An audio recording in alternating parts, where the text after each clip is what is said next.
Samantala, isang Tesla Cybertruck ang nagliyab sa labas ng Trump Hotel sa Las Vegas noong Miyerkules. Anakwi po para sa detalye ng balita. Isa ang patay at ilan ang sugatan ng magliyab ang isang Tesla Cybertruck sa harap ng Trump Hotel dito sa Las Vegas.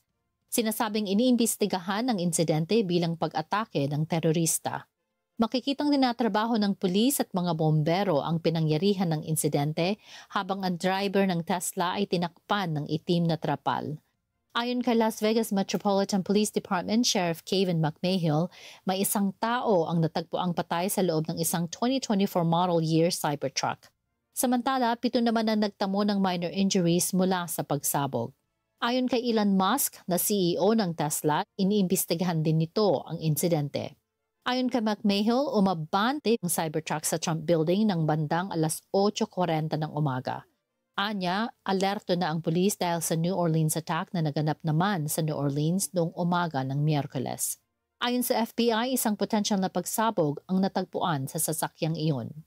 Noong 2024, nagbukas ng imbestigasyon ng US National Transportation Safety Board ukol sa isang pagsabog din ng Tesla electric semi-truck sa isang highway sa California. Ayon sa auto experts, iba kung mag-apoy ang electric vehicles. Anila, mas matagal patayin ang apoy nito kung ikukumpara sa mga kotseng may internal combustion engines. Anakwi para sa mata ng Agila International, trusted, connected, on point.